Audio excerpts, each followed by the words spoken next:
Oke, assalamualaikum warahmatullahi wabarakatuh. Kembali lagi bersama saya Muhammad Irwanto di mata kuliah Sistem Pendukung Keputusan ya.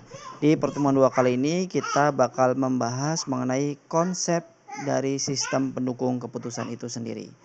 Baik, untuk capaian mata kuliah atau CMPK-nya itu mahasiswa mampu memahami konsep dasar komponen dalam proses pengambilan keputusan dengan baik. Jadi bukan hanya memahami konsep komponen, tapi juga mampu membuat, merangkai, menganalisa proses pengambilan keputusan dengan baik.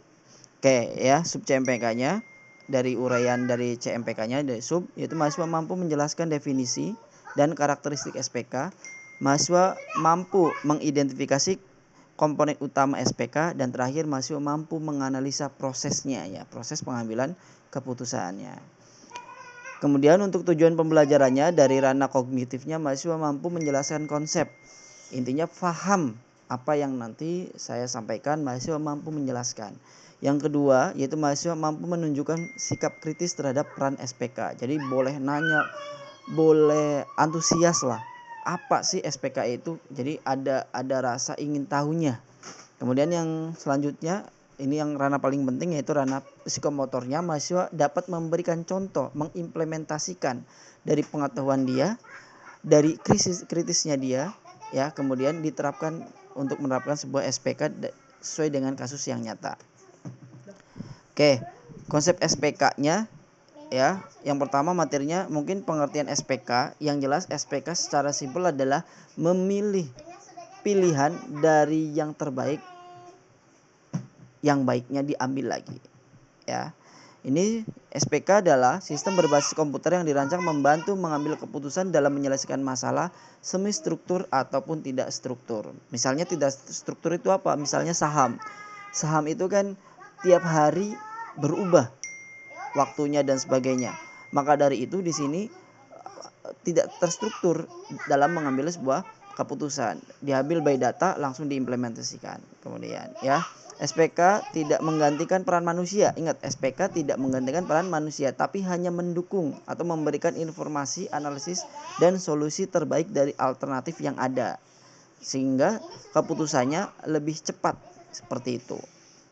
Tujuan utamanya adalah membantu manajer atau pengambil keputusan agar dapat memilih solusi terbaik dari berbagai macam alternatif. Tadi contoh waktu pertemuan pertama adalah memilih gedung gedung, lokasi gedung yang sesuai. Misalnya tadi dari jalannya, dari keramaiannya, dari tingkat keamanan, dari tingkat keramaian, kemudian apalagi dari harga tanahnya bisa saja ya. Ya, itu adalah sub itemnya, subsistemnya. Kemudian SPK berfungsi menyediakan data yang relevan, alat analisis serta model simulasi sehingga keputusan dapat diambil lebih efektif, efisien, dan tadi masuk akal.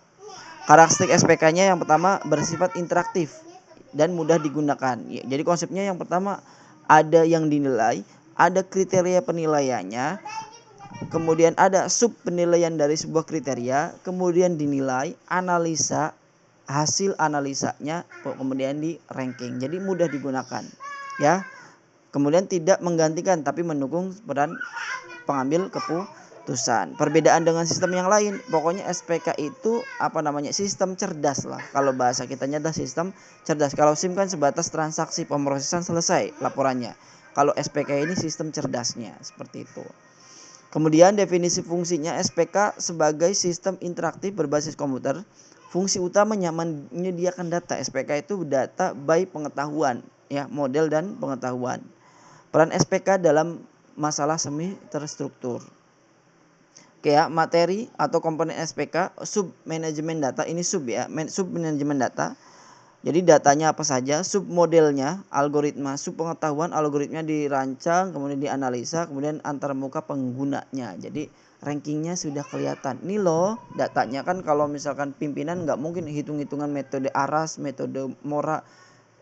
Pengguna atau pengambil keputusan pengennya adalah antar mukanya mana yang lebih baik daripada yang terbaiknya ya. Kemudian proses pengambilan keputusannya, pertama ya dari identifikasi masalah, menyusun alternatif solusi, evaluasi alternatif, memilih keputusan yang terbaik, kemudian proses EPK dalam mendukung proses tersebut. Nah, ini tugasnya atau diskusinya adalah diskusikan dengan contoh penerapan bidang bisnis, ya misalnya analisis penjualan tentang apa nih, sistem pendukung keputusan untuk menganalisa siapa yang lebih layak menjadi UMKM terbaik, ya misalnya dari bisnis penjualannya, untuk berarti apa, dinas koperasi, karena UMKM masuk koperasi.